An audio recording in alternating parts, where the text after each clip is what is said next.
Hi flowers, welcome back to my channel. तो first of all जो भी अगर कोई मेरे चैनल में नया आया है तो प्लीज़ लाइक से सब्सक्राइब कमेंट करते हुए जाइएगा। तो चलिए आज की वीडियो को स्टार्ट करते हैं। लास्ट पार्ट में हमने देखा था कि लंग वांगजी जो है वो सभी लैंड एल्डर्स से रिक्वेस्ट करता है कि विंग और लेडी लैंड दोनों की ही सिक्योरिटी और भी ज़्यादा टाइट कर दी जाए ताकि वो लोग सेफ़ रहे, वो दोनों सेफ़ रहें और उनके बेबीज़ भी सेफ़ रहें। इसी के साथ अब 3 महीने निकल चुके थे। इन 3 महीने में बहुत कुछ हुआ था, जैसे कि सबसे पहले तो विंग वैन किंग को अपने पास बुला लेता है लैंड सेक्ट में, जिसके लिए स्टार्टिंग में तो कोई भी राज़ी नहीं होता क्योंकि वेंस से लैंड सेक्ट में कोई भी पसंद नहीं करता था वेंस को। लेकिन फिर भी विंग ने उसे वहाँ पे बुलाया था क्योंकि विंग ने क्लियरली बोल दिया था अगर वैन किंग को यहाँ पे नहीं बुलाया जा सकता तो मैं खुद ब्यूनरल माउंट चले जाऊंगा, क्योंकि उसे अब यहाँ के किसी भी पर्सन पे या किसी भी डॉक्टर पे बिल्कुल भी ट्रस्ट नहीं है और वो फिर से अपने बेबी को नहीं खोना चाहता। सेकंड, विंग का जो बिहेवियर था ना वांग जी की तरफ, वो बहुत ज़्यादा रूड हो चुका था। इवन वो वांग जी की प्रेजेंसनेस जो थी ना वो अपने आसपास बिल्कुल भी बर्दाश्त नहीं करता था। भले ही वांग जी को ये देख के बहुत ज़्यादा बुरा भी लगता था और उसको बहुत ज़्यादा सरप्राइजिंग भी हो रहा था कि अचानक ऐसा फिर से क्या हो गया है। लेकिन फिर भी वांग जी उसकी बातों को इग्नोर करते रहता है और जितना टाइम हो सके उसके साथ स्पेंड करता था, क्योंकि विंग की तरह वांग जी को भी अब किसी पे ज़्यादा ट्रस्ट नहीं था, स्पेशली उन लोगों पे तो बिल्कुल भी नहीं जो लैंड मेंबर्स नहीं थे। इसके अलावा वांग जी ने विंग और लेडी लैंड दोनों की सिक्योरिटी इतनी टाइट कर दी थी कि अब हर एक चीज़ वैन किंग खुद जांच जांच के उनको देती थी। मतलब उनके खाने की चीज़ें भी वैन किंग पहले जांचा करती थी, क्योंकि वो सबसे बेस्ट डॉक्टर अभी यहाँ पे है और वो आसानी से पता लगा सकती है कि किस खाने में जहर है या क्या चीज़ें चल रही हैं। तो वो सबसे पहले उसको चेक किया करती थी और फिर जाके ही वो लेडी लैन और विंग को खाने को मिलती थी। और अब धीरे धीरे सभी लोग वैन किंग को एक नॉर्मली बिहेवियर के साथ एक्सेप्ट कर चुके थे, यानी कि एकदम बहुत अच्छा भी नहीं मानने लगे थे, लेकिन हाँ एक डॉक्टर के रूप में उसकी रिस्पेक्ट ज़रूर करने लगे थे। और बाकी बचे जो लैंड मेंबर्स थे वो अभी भी ब्यूनरल माउंट पे थे और उनका ध्यान एज़ यूजुअल पहले की तरह जेनचेंग ही रख रहा था, क्योंकि विंग की शादी के बाद जेनचेंग ने ही ये सब कुछ संभाला हुआ था। भले ही ये बात बाकी सेक्ट से अभी तक छिपी हुई है कि जेनचेंग छुप छुपा के ही सही, लेकिन वेंस की हेल्प कर रहा था। इसके अलावा जो उन कठपुतलियों का जो हमला था ना, वो अभी छोटे सेक्ट से बढ़ के बड़े सेक्ट पे भी होना स्टार्ट हो चुका था। जैसे कि वो न्यू सेक्ट पे और जिन सेक्ट पे दोनों पे ही वो पपिट्स हमला कर चुके थे। न्यू सेक्ट का जो लीडर है न्यू हेसंग, भले ही वो कल्टीवेशन वर्ड में एकदम बहुत बड़ा कल्टीवेटर ना रहा हो, लेकिन फिर भी वो बहुत सारी चीज़ें ऐसी एक्सप्लोर करते रहता था। जैसे कि वो भी जादू वगैरह जानता था, लेकिन हाँ डायमंड कल्टीवेशन नहीं जानता था। लेकिन वो जानता था कि कैसे कवच बनाया जा सकता है और कैसे अपने जो उसकी प्रजा है उसको बचाया जा सकता है। इसलिए जैसे ही उसको आभास होता है कि पपिट्स का उन लोगों पर अटैक होने वाला है, तो वो अपने पूरे एरिया में ऐसा बैरियर क्रिएट कर देता है जिसके अंदर पपिट्स एंटर कर ही नहीं सकते हैं, बिल्कुल भी नहीं।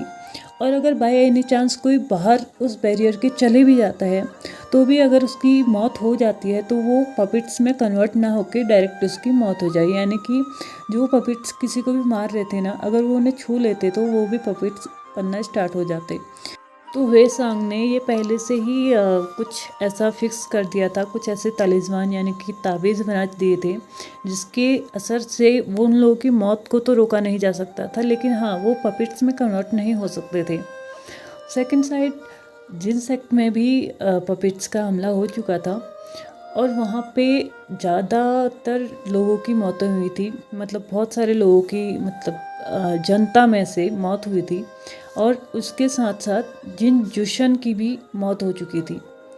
अभी उस सेक्ट में मेंग्याओ और जिन जिशन बचे हुए थे, लेकिन उनकी जो जनता थी उनमें से बहुत सारे लोगों की मौतें हुई थी और वो सभी पपेट्स में कन्वर्ट हो चुके थे, यानी कि पपेट्स की जो संख्या थी ना वो बहुत ज़्यादा बढ़ चुकी थी। जैन सेक्ट पहले से ही पपेट्स के लिए रेडी था, यानी कि वो लड़ने के लिए तैयार था। और उसी के साथ साथ विंग की कुछ डेमोनिक कल्टिवेशन के द्वारा बनाई गई ऐसे ऐसे तावीज़ें वहाँ पे पहले से ही थे, कुछ ऐसे बैरियर भी थे जिसकी वजह से जैन सेक्ट पे अभी कोई भी हमला नहीं हो सकता था। अब लास्ट में बचा लैंड सेक्ट। लैंड सेक्ट की जो बहुत सारे कल्टिवेटर्स या सैनिक थे वो अभी भी जिन सेक्ट में ही ज़्यादा थे। नए सेक्ट में तो उनको उतनी ज़्यादा ज़रूरत नहीं थी और जैन सेक्ट में अभी तक पपेट्स का हमला नहीं हुआ था, तो वहाँ पे ज़्यादा सैनिक भी नहीं थे और ना ही ज़्यादा कोई कल्टिवेटर्स थे।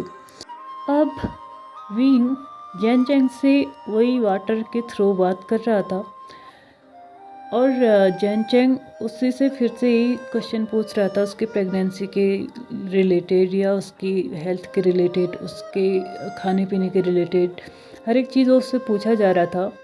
तभी विंग बाहर से कुछ आवाज़ें सुनता है और वो आवाज़ें बहुत ज़ोर ज़ोर से आ रही थी और वो एक स्टूडेंट की आवाज़ थी।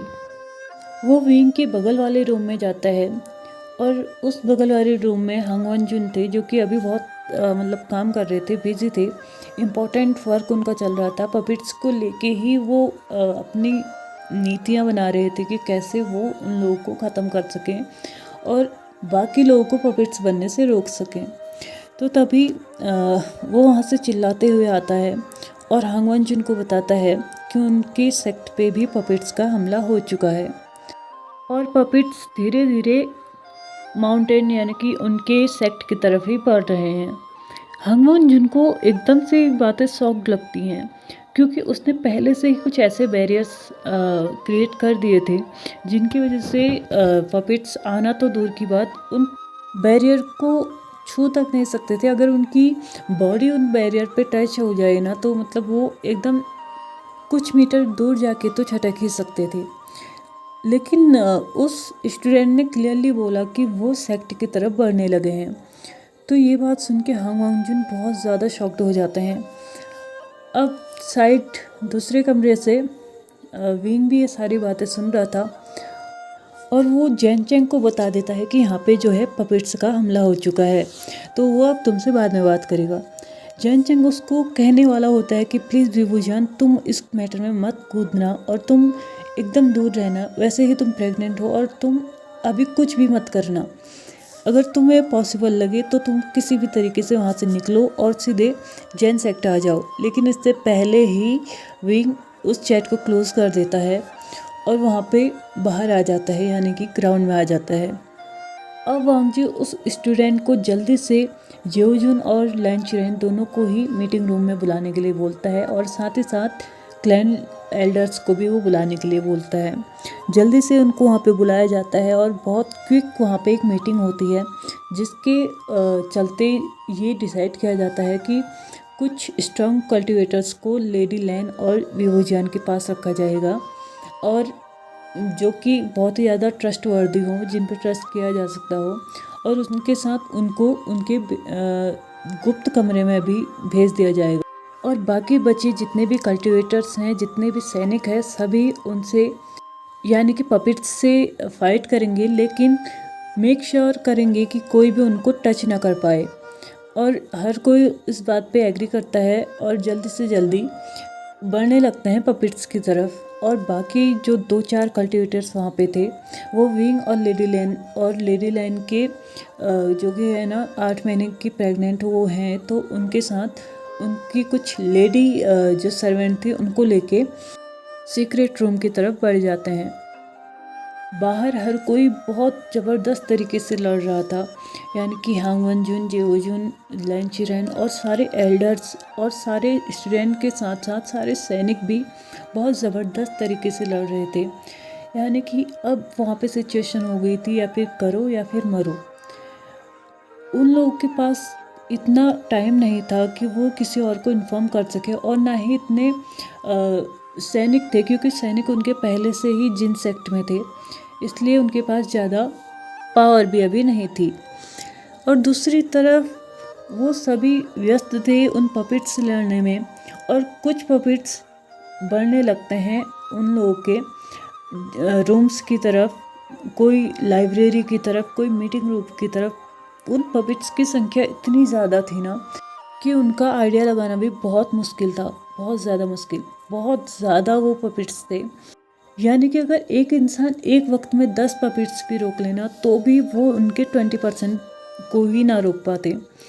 अब वो सभी पपेट्स सारे क्लाउड रिसोर्सेज में फैल चुके थे और बहुत सारे जो पपेट्स थे ना वो सीक्रेट रूम के आगे आके खड़े हो चुके थे और सीक्रेट रूम की जो दीवारें थी ना उनमें मारने लगे थे। वो जो दीवारें थी वो लकड़ी की बनी हुई थी, यानी कि वो एक लाइब्रेरी के अराउंड ही एक रूम था जो कि सीक्रेट रूम के तौर पे बनाया गया था। लेकिन अभी उस लकड़ी की दीवारों को वो पपेट्स मारे ही जा रहे थे और उन लोगों के पास इतनी पावर थी ना कि वो बस 4-5 मिनट और लगाते उस दीवार को तोड़ने में। उसके बाद सभी के सभी पपेट्स वहाँ पे पहुँच जाते, यानी कि सीक्रेट रूम पे पहुँच जाते। अंदर विंग और लेडी लाइन दोनों ही प्रेग्नेंट थे। तो लेडी लाइन ज़्यादा प्रेग्नेंट थी, यानी कि वो ज़्यादा मंथ प्रेग्नेंट थी, तो वो ज़्यादा टेंशन लेने लगती है। अभी ये सिचुएशन उनके लिए टेंशन लेने की बिल्कुल भी अच्छी नहीं थी। विंग को ये नज़र आ रहा था, वो किसी भी तरीके से कोशिश कर रहा था कि वो लेडी लाइन को काम डाउन करे। वो अपने फ्लूट बजा के उनको काम डाउन करने की कोशिश तो करता है लेकिन वो कर नहीं पाता है, क्योंकि ये सिचुएशन ही ऐसी थी कि कोई भी काम डाउन नहीं हो सकता था। अब विंग को कुछ भी समझ में नहीं आता, क्योंकि दूसरी एक तरफ बाहर सबकी जान खतरे में थी तो दूसरी तरफ अंदर भी बहुत सारे लोगों की जान खतरे में थी। और सबसे ज़्यादा खतरे में तो वो बेबीज़ थे जो अभी तक पैदा तक नहीं हुए हैं। उसको बुरा लग रहा था कि वो कुछ कर नहीं पा रहा है और लास्टली वो डिसाइड करता है कि वो डेमोनिक कल्टीवेशन का इस्तेमाल करेगा। वो अपनी फ्लूट निकालता है और सीधे सीक्रेट रूम से बाहर जाने लगता है। तभी 2 कल्टीवेटर्स विंग के सामने आके बोलते हैं, मास्टर वी, हंगवन जुन ने हमें ऑर्डर दिया है कि आप में से कोई भी बिना उनके परमिशन के बाहर नहीं जा सकता। विंग चिल्लाते हुए बोलता है, क्या तुम्हारे हंगवन जुन हमें यूं ही मरता हुआ छोड़ देंगे? क्या उन्हें कोई परवाह नहीं है कि उनकी बीवी जो कि अभी 8 मंथ की प्रेग्नेंट है, उन पे इस सब का क्या असर होगा? मैं नहीं चाहता कि उनकी बेबी को कोई भी प्रॉब्लम हो या उन्हें कोई प्रॉब्लम हो, तो मुझे करने दो जो मैं कर रहा हूँ और मुझे पता है कि मैं इसे हैंडल कर सकता हूँ। वो कल्टीवेटर समझ चुके थे कि वी वुजियान जो है ना वो अब डेमोनिक कल्टीवेशन का यूज़ करने वाला है। वो कल्टीवेटर्स विंग से बोलते हैं, आप ऐसा नहीं कर सकते हैं मास्टर वी वुजियान उन कल्टीवेटर्स से पूछता है, क्या तुम हमारी रक्षा कर सकते हो? क्या तुम गारंटी लेते हो कि यहाँ पे जो प्रेग्नेंट लेडी हैं यानी कि लेडी लैन, उनके बेबी को तुम सेव कर सकते हो? अगर नहीं कर सकते तो मेरे सामने से हट जाओ, मैं कर सकता हूँ और मैं करके दिखा सकता हूँ और मुझे खुद पे विश्वास है, मैं इस सब को हैंडल कर सकता हूँ। तो मेरे रास्ते को छोड़ दो और यहाँ पे रह के लेडी लैन का ध्यान रखो। विवुजियान ऐसा कहते ही वहाँ से बाहर चले जाता है, यानी कि सीक्रेट रूम से बाहर चले जाता है और एक तालिस्मान से उस सीक्रेट रूम के पूरे अराउंड ऑफ एक बैरियर सेट कर देता है, जिसको लेके पपेट्स उसको छू भी नहीं सकते थे। और अब वो जल्दी से फ्लाई करते हुए ग्राउंड की तरफ आ जाता है, जहाँ पे कि सभी बाकी कल्टीवेटर्स जो थे पपेट से लड़ रहे थे वो भी वहीं पे आ जाता है। उसके वहाँ पे आते ही वांग जी की नज़र उस पर पड़ती है और वांग जी उससे पूछता है कि विंग तुम यहाँ क्या कर रहे हो? विंग उसका कोई भी आंसर नहीं करता, अपनी चैंचिंग निकालता है और उसे बजाना स्टार्ट कर देता है।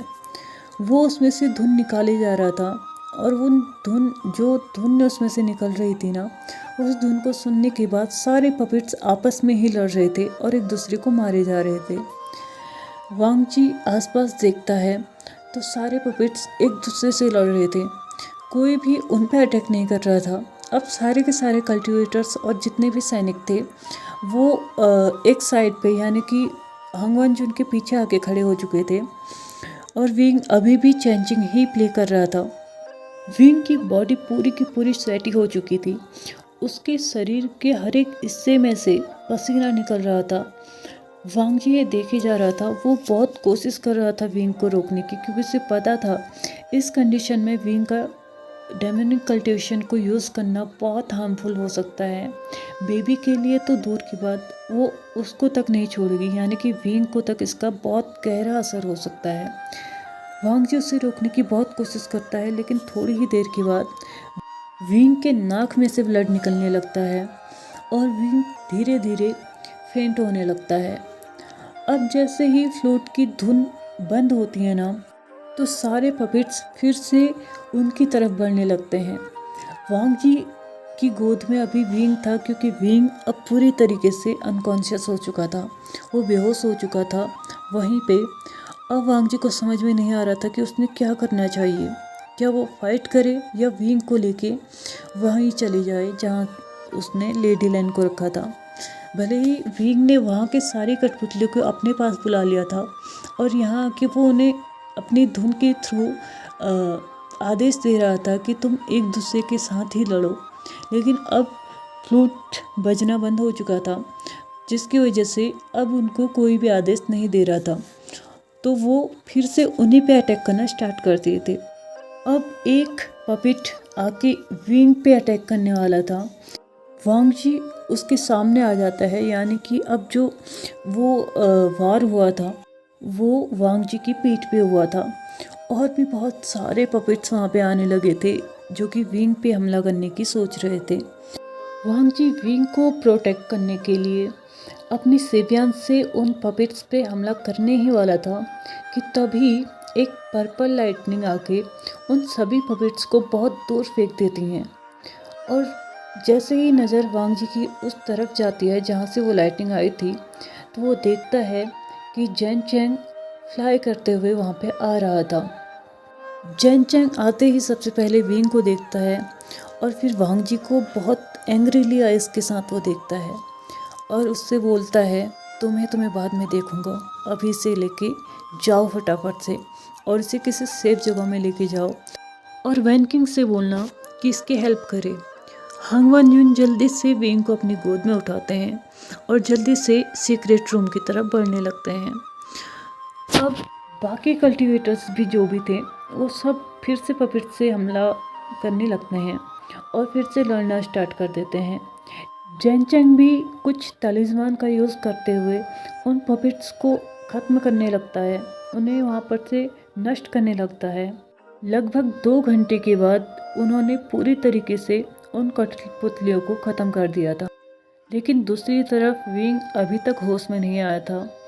वैन किंग बहुत कोशिश कर चुकी थी, बहुत कुछ कर चुकी थी, लेकिन विंग अभी तक होश में आने का नाम ही नहीं ले रहा था।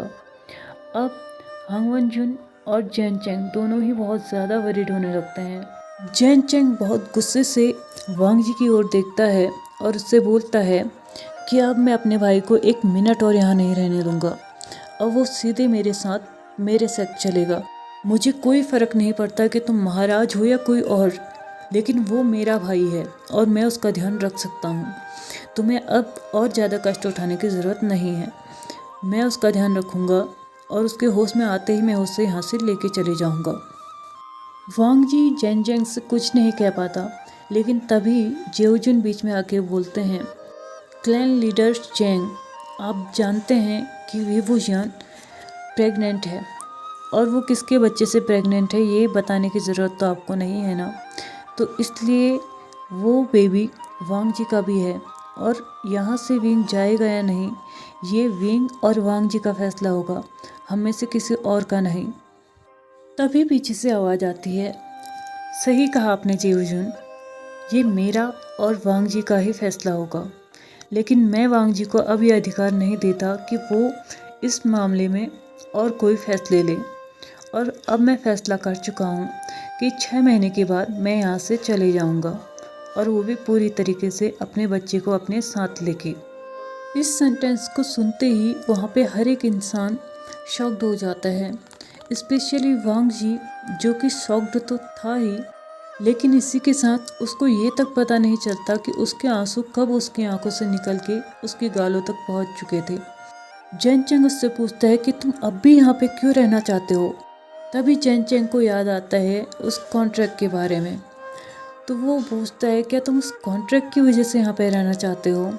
लेकिन व्यूविजान उस कॉन्ट्रैक्ट को पूरे होने में सिर्फ 4 महीने बचे हैं।